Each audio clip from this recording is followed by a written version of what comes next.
Hey everybody, this is Dream, and today we're going to be reviewing Zorro the Chronicles. Zorro the Chronicles is developed by BCom Studios and published by Nacon. Came out on June 16th of 2022 and it was $35. This particular game is an action-adventure game, and you play as Zorro.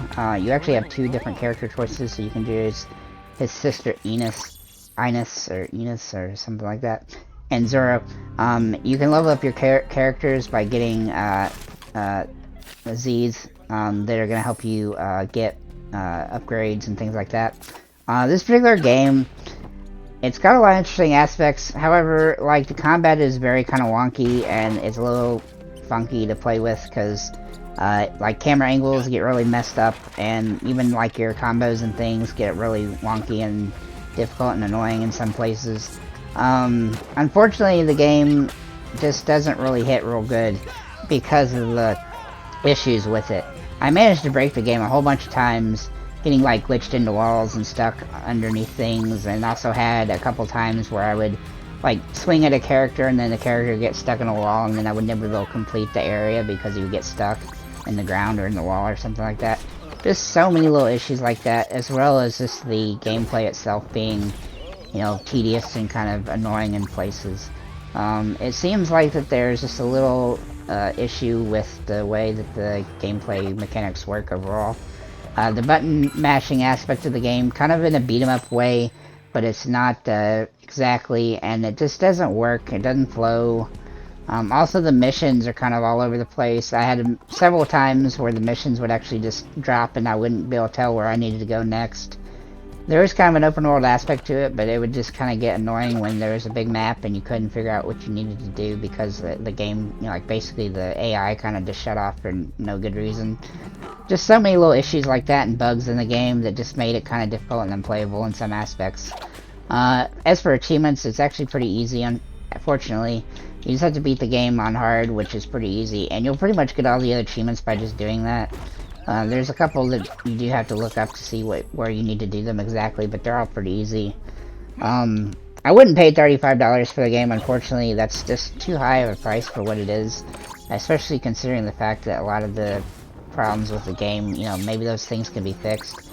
But even if those things were fixed, I just felt like the combat wasn't all that intuitive, and I felt like the, you know, the gameplay itself was very generic and pretty much just the same thing over and over and over, all the way through the end, and you didn't really feel any hope for, you know, what you wanted to do for the character. I really expected a lot different compared to what this game actually is, so that's, you know, it's kind of a disappointment from that perspective. I didn't have high expectations either, but it just really didn't hit the mark kind of for what it should be, based on what it was, you know, kind of billed as. As a Zorro game, I would definitely be disappointed, especially a lot of the combo things that you can do, which, you know, instant kill enemies, aren't very clear, and then sometimes they're really kind of silly and dumb, and that just kind of cheapened the aspect of the game, kind of, you know, and also got repetitive, like you didn't want to keep doing the same thing over and over. And then the way the upgrades worked, a lot of the upgrades were almost kind of pointless, and there was a lot of things I just felt like were kind of useless to utilize in the game, and then but you'd have to wait to get better upgrades on the things you thought were useful until you upgraded everything else. And I thought that was kind of a little disappointing, just because you could have, you know, got us the good stuff early, you know, faster than that. But it just seems like that they had a lot of upgraded ideas that really didn't make any sense for the game, but they just added in for the heck of it, just to have more things to have to unlock. You know, sometimes more is not better, and in this particular case, I think that's where it comes down to.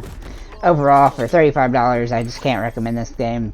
You know, if it was like 15 or 20 bucks, I think it'd be a more reasonable price if the game was actually working as it was intended, but unfortunately, it really just misses the mark all the way around. I wanted to like the game, but I just have a lot of issues with the way it's laid out, and you just didn't feel like you had any, you know, there was no real challenge to it either. I mean, not that it has to be harder, but it's just not, it just missed the mark all the way around as a game. So that's pretty much all for this one. If you do pick it up, let us know in the comments what you think about it, and have a nice day, guys.